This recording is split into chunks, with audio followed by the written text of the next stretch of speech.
Welcome to the first episode of the OS podcast. In today's episode, I thought it was best to start with the step by step guide to completely transforming your physique. Now, these are the steps I wish someone had laid out to me because it would have saved me so many years just making minimal, if any, progress and wondering why nothing is changing or changing anywhere near the rate I could have been. So, if you follow the steps I'm about to lay out, you'll be able to transform your physique, no joke, faster than 99% of people out there, probably more. So right now you might be lost when it comes to your transforming your body. Maybe you've tried different cookie cutter programs, bought some training plans, cut calories, bulked up, but you've never actually seen the results that you desire for yourself.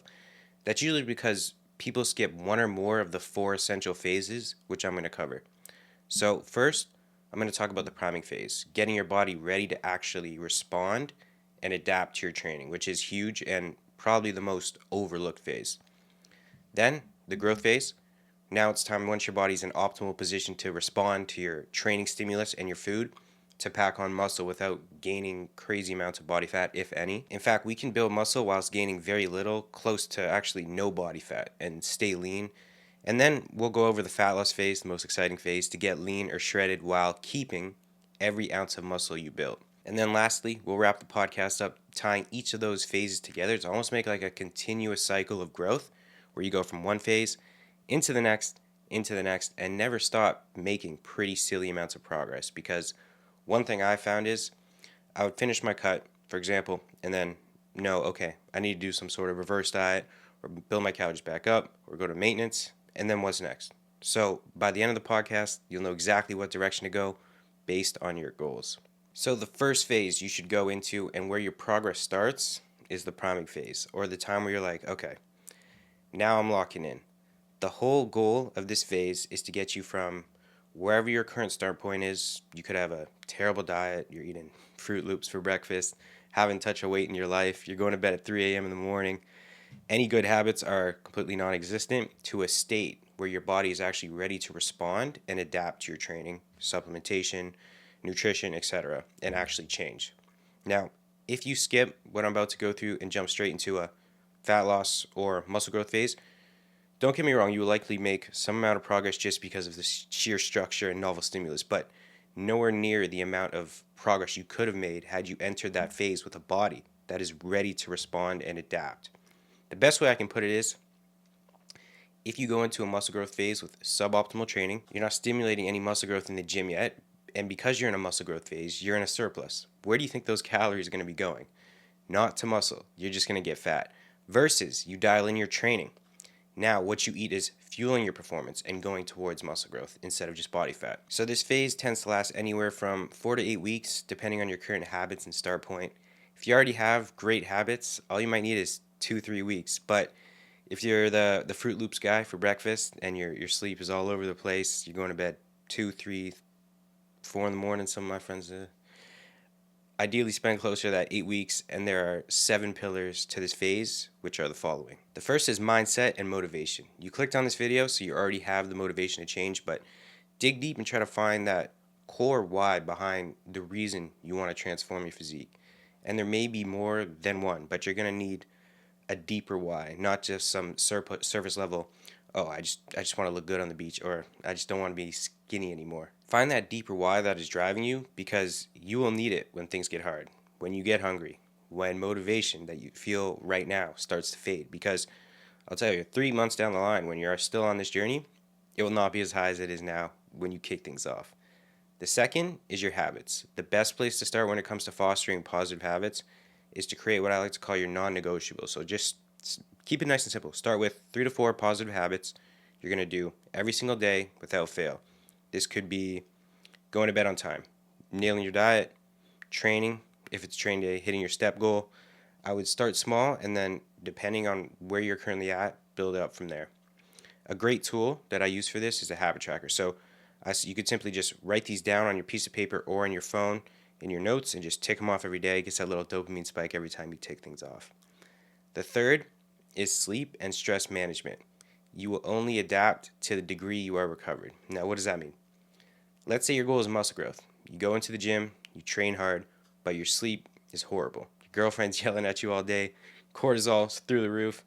your body will not recover, and because of this, you won't be creating that desired adaptation from your training, which is muscle growth. But the good news is, there's some super easy stuff we can do to take your sleep from meh to really, really good. The first is going to bed and waking up at the same time, ideally every single night, but at least 5 or 6 nights out of the week. This will by far move the needle the most when it comes to your sleep quality.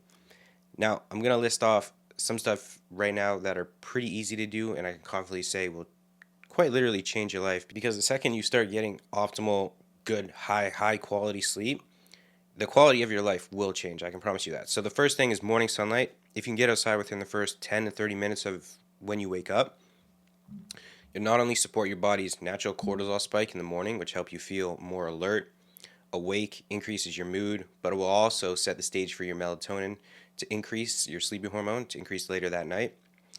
Next, you want to make your bedroom a bat cave, so you want it cold, around 18 degrees Celsius or 65 Fahrenheit. Then dark, if you can get some blackout blinds, and then of course quiet. Next, you want to avoid blue light 2 hours before bed if you can. If you're like me and you like to watch some TV before bed, then invest in a quality pair of blue light glasses, and those will go a long way as well. Now, those alone will have a pretty dramatic impact on your sleep. So, fourth is nutrition, arguably the biggest change that will be made in this priming phase. Only focusing on two things here: one, a whole food diet, and two, eating at maintenance calories. The best thing you could do for yourself is to set up a meal plan or meal plan template just to make it easy. Eat 3 to 5 meals a day, whatever you can get in, maybe one free meal or off plan meal per week. Figure out your macros, place the majority of your carbs in your pre and post workout meal, and you'll be flying from there. The fifth is digestion. If you ever heard the statement, you are what you eat, that is actually wrong. You are what you eat, digest, assimilate, and don't excrete. Tongue twisted, that one. So, gut health will play a huge role in your transformation. And the good thing is, for most people, just sorting out their nutrition, moving to a whole food diet, and improving their sleep and stress usually sorts out whatever digestion issues might be present. The sixth is your health, which is almost always overlooked, but you will only adapt to the degree you are healthy. Why would your body allocate nutrients to growing muscle tissue, to anabolic processes when something is off or not optimal internally? The best way to assess this is by getting your blood work done, which can give you a pretty massive insight into where you're currently at if you have a coach or know someone who can interpret it with performance in mind. So this likely isn't going to be your family doctor, but instead companies like there's plenty out there, Merrick Health or Vitality Blueprint, Function Health. If you're in the States, Inside Tracker if is a good one if you're in Canada, and that will be able to give you potentially a huge insight into where you're potentially lacking, how your hormone status is, nutrient status, where your testosterone is at, thyroid hormone, because I promise you, if your thyroid hormone is downregulated, your metabolism is going to be downregulated. If your testosterone is at the bottom of the range, your ability to lose body fat and put on muscle tissue will be severely hindered. Also, it will reveal any hidden stressors taken away from your recovery capacity, your hydration status, insulin sensitivity, and a ton more. So, would highly recommend getting blood work done. And lastly, the seventh is training. The better you can train, the more muscle you will build, the better your transformation. It's as simple as that. The priority is developing really good form, controlling the eccentric or the negatives, pausing in the stretch, and then contracting pretty hard. Combining that with extremely high amounts of effort and intensity, so you're getting the absolute most out of your training.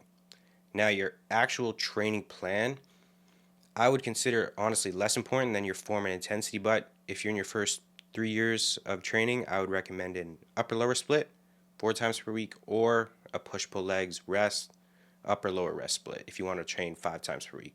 So I hope now you can see when you nail just those 7 things in this priming phase, how much progress you're going to make in only 4 to 8 weeks, especially if you're listening to this right now, and as I'm going through this, like, you're scratching your head right now saying, like, my sleep is shit, my habits are shit, I eat like a 12-year-old. Still, do not be overwhelmed, but instead tackle each pillar at a time and be excited from the fact that you'll be able to make so much easy progress before you even get into the exciting stuff that we're going to get into now. So now your first 4 to 8 weeks is done. You're primed, ready to go. Probably feel amazing by this point. Energy is way up. You probably already look considerably better. And now it's time to either enter a fat loss phase or a muscle growth phase. my personal recommendation is to always pick one direction and floor it. Sure, the idea sounds nice to build muscle and lose body fat at the same time, and yes, it's possible. However, the reality is you will build more muscle in the long run if you dedicate yourself to a fat loss phase, get lean, then start packing on muscle tissue from there. Not only will you be more insulin sensitive, have better nutrient partitioning, but you'll also be able to stay in a small surplus for a long period of time without really getting out of shape because you got lean first. So, if you're skinny right now, you're obviously going in the direction of muscle growth. Let's get you in a surplus. If you're carrying a decent amount of body fat, you're definitely going to enter a fat loss phase. And if you're in the middle, you're in that skinny fat potentially range, you're probably already going to tighten up from that initial 48-week priming phase. And in most cases, the reality is you need more muscle to achieve your desired look when you're lean. So entering a growth phase would be my recommendation. All right, now let's move on to the second phase, the growth phase, where the magic happens pretty much, where we're building our physique, put on loads of muscle tissue. Now this phase can last anywhere from 16 to 30 weeks, depending on how lean you are at the start. So the main goal here is simple. We are trying to put on as much muscle as possible with the least amount of body fat. Now it's important to understand that over time, because we're going to be in a surplus, some body fat gain is inevitable. But don't worry, we're going to keep that to the bare minimum by structuring your growth phase the right way, which I'm about to walk you through. Starting with your nutrition, transitioning out of your priming phase, you're going to just be at your maintenance calories in your priming phase. So all you're going to do is just add 5 to 10% of those calories to your initial surplus. So let's say for the last 48 weeks, I was eating 2,300 calories, and that's where my weight was maintaining. 2,300 plus 10% is about 2,500 calories. So to make that up, I'm going to set my protein at 1 gram per pound. Fat should be at around 0.5, and then the remainder of those calories will be allocated to your carbohydrates.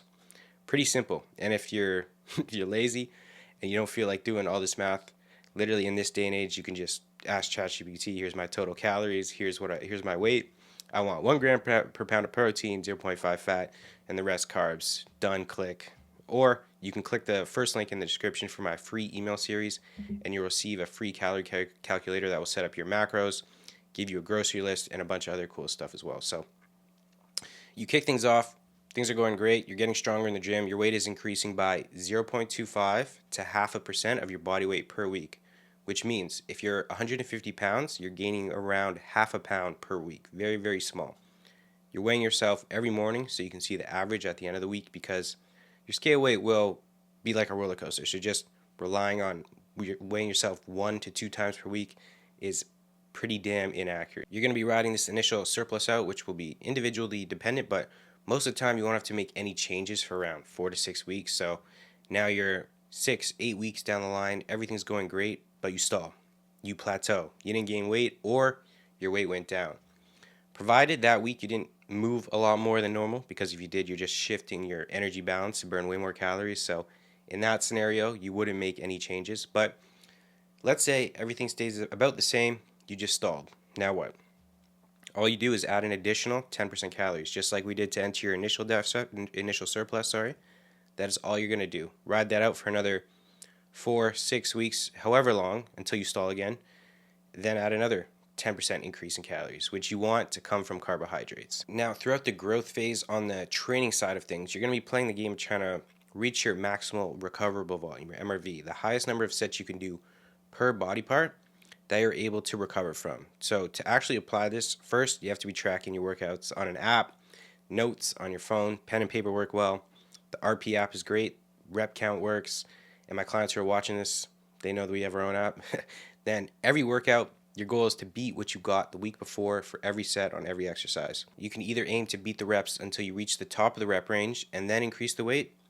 You can increase the weight by very small increments by microloading, adding 1 pound plates, 2.5 pound plates, and trying to match the reps you got the week before and make progress that way. The main thing is, as long as you're progressing and applying progressive overload, getting into all the specifics isn't all that necessary, but the key to progressing is that your form does not change. Because if you get another rep by changing how you perform an exercise, so you shift your hips up or you use a mechanical advantage to get another rep, that is not a stimulus to your muscles and will not elicit a hypertrophic response.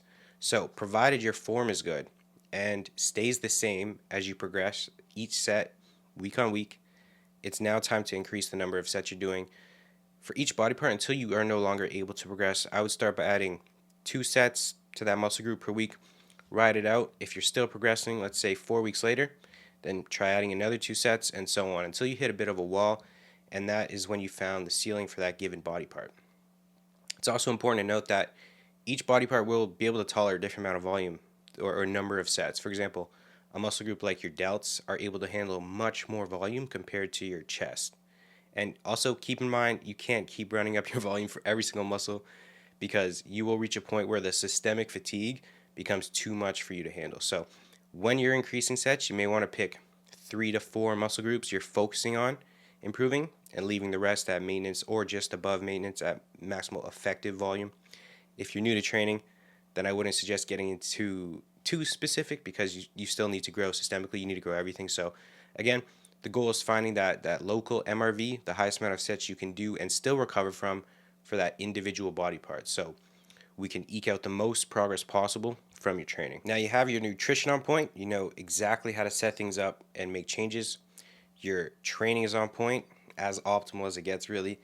The last piece of the puzzle of the growth phase, which we're going to cover before we move into the fat loss phase, is what to do when appetite becomes an issue. This will be highly personal dependent. Now, I'm a fat kid at heart, so I have no issues when it comes to eating, but I grew up with a ton of guys who were the complete polar opposite. So there are 3 things I find work best when appetite starts to become an issue. The first is adding easy calories from organic juices, raw honey, dried fruit, adding in a shake, or replacing one of your meals for a shake, and utilizing a carb powder intra-workout, like highly branched cyclic dextrin as an example, which honestly I would do no matter what. I would get that in immediately. Now, the second is fasted cardio and post-meal walks if you're not already doing them. While we'll be burning more calories, yes, meaning we'll have to eat a little bit more to make up for the cardio, it will drastically improve your appetite and the ease of getting in those calories. And lastly, the third measure we can take is our last resort, but we can do what I call an appetite reset.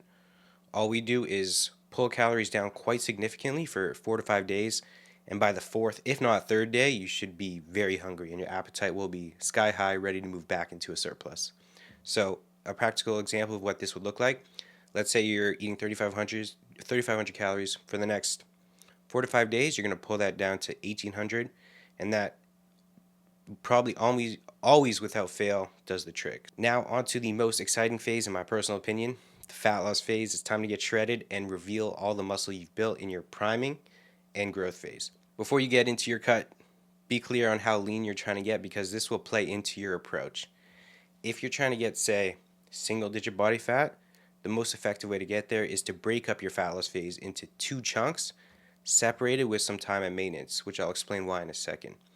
But if you're just trying to get to a healthy, let's say around 11 to 12% body fat, then you can probably get there in one shot depending on your current start point. If you have a lot of weight to lose, say you're sitting above 25% body fat and you don't have a pressing timeline, then I would honestly still break up your fat loss phase into 2 chunks because it will not only leave you in a far better position when you get to your desired goal, your level of leanness that you're happy with, but also considerably increase the enjoyment you'll get out of the process because you won't have to suffer that bad if you set things up right like I'm about to go through. So we want our fat loss phase or digging phases, if you're going to break it up into 2, which is my personal favorite approach, to last no longer than 16 weeks in a continuous deficit. Because by that point, fatigue starts to creep up, hormones like thyroid hormones start to go down and down-regulate, your hunger hormones start to come up, training performance starts to go down, energy starts to go down, a whole bunch of negative adaptations start to occur. This is why if you're at 25% body fat and you spend 16 weeks getting down to, let's say, 15% body fat, which is easily doable, then you take a 4 to 6 week break, bring calories back up to maintenance, work your food back up. You're then in such a good position to then go from 15% to 8, 9, or 10 in another 16 weeks straight without dieting for 8 months straight, crashing your test and becoming a complete mess, which I've done in the past. So to start your fat loss phase, we're going to do 2 things. You're not going to go from your growth phase where calories are up here straight to a deficit where your calories are down here. Instead, you're going to spend 2 to 4 weeks at maintenance, bridging these phases together, solidifying the muscle tissue you've built, as well as giving you some accurate data points, some predictability to then calculate your initial deficit. You're also going to take a deload week. So this can be 4 days completely out of the gym, or a week of lighter sessions where you just reduce the intensity for a full week of training and do around half the sets. That's like a D volume week approach. So either or works. A real life example of this, let's say Joe is eating 3,500 calories at the end of his growth phase.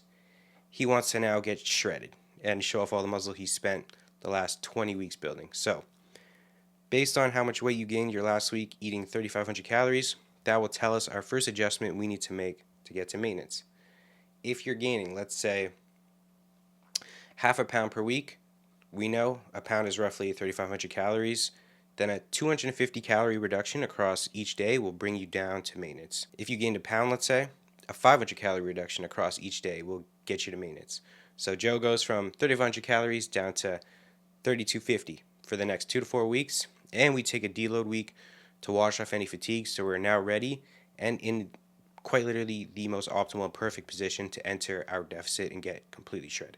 The first thing we do is subtract our calories by 20% and introduce, if you're not already doing 8, 9, or 10,000 steps a day. So Joe subtracts 20% from his current maintenance calories, so we're going from 3,250 to 2,600 calories. We're also going to set Joe's step goal at around 8 to 9,000 steps per day, as we have two tools for the rest of this diet to push us further into deficit when we need it. 1, our nutrition. 2, our expenditure. So just to recap, we go from surplus to maintenance to your initial deficit. Now, back to Joe. We're 4 weeks down the line, and he's doing a great job. He's eating 2,600 calories, walking 8 to 9,000 steps a day. The weight's coming off. How much weight do we want to lose every single week to stay on target to get him shredded? In a fat loss phase, the goal is to lose 0.5% to, on the higher end, 1.5% of your body weight every single week. So let's say Joe, let's go 150 pounds. He's like me, victim weight. We want to lose anywhere, so no offense to anybody, we want to lose anywhere from 0.75 to 2.25 pounds. So call it 1 to 2 pounds per week. If we do that every week, we're laughing. Now, there will come a point, one week, where we did not lose that 1 to 2 pounds. And now it's either time to, 1, decrease his calories by 10%, or increase his steps by about 2,000, or add in cardio, which I like to start at 3 20-minute sessions, making sure your heart rate is at 120 to 140 beats per minute throughout. All we need is a small change using one of our tools to nudge our energy balance in the right direction. And week after week, slowly using our tools, we should end up 16 weeks later significantly leaner. And because you only use a tool when you need to, food should not be crazy low, and expenditure, your cardio, your steps, should not be crazy high. That is really as simple as fat loss gets when it's executed really well. Now, like we spoke about before, come the end of that 16 weeks, you're still not happy with your level of body fat, and you want to continue getting leaner.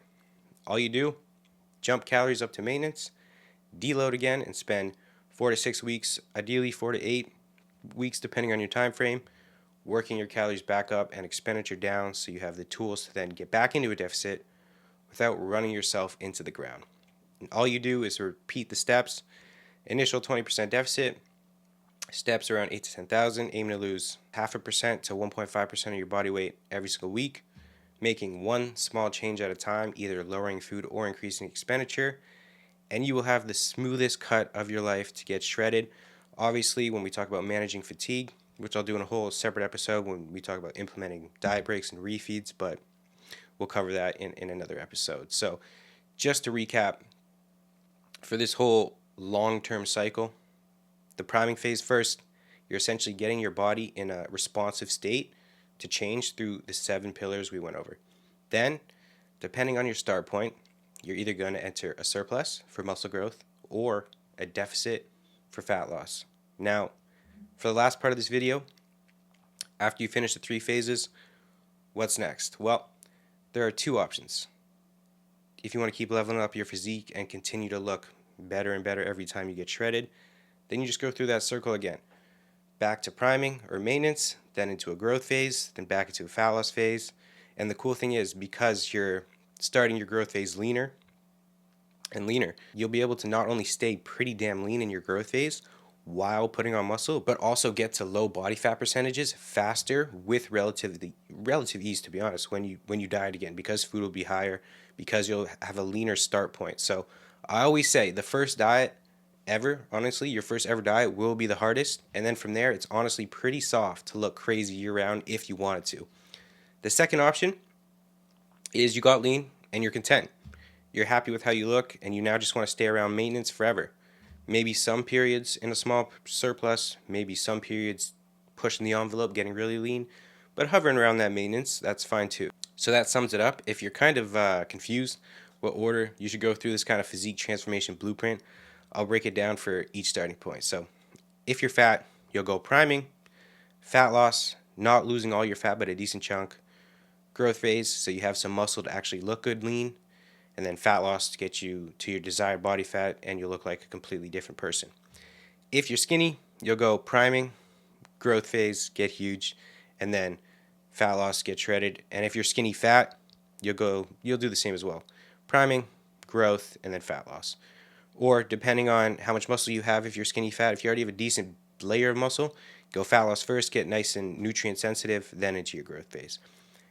If you're extremely overweight, you just may need to break up your fat loss phase into 2 chunks with a period of maintenance in between, just like we spoke about. Or you could use an approach where you stay in a deficit for 4 weeks, 1 week at maintenance, deficit for 4 weeks, 1 week at maintenance. So that's a wrap. I hope you guys enjoyed. I think I went pretty in depth in this one. So if you want to transform your physique, follow this blueprint, go through the 3 phases. If you have any questions, feel free to drop them below. Like if you enjoyed, and if you want more help, click the link in the description to receive daily advice, tips, and actionable steps straight to your inbox over the next 30 days. And remember, if you follow these steps, you can look like a completely different human by this time next year. If not, sooner. Peace.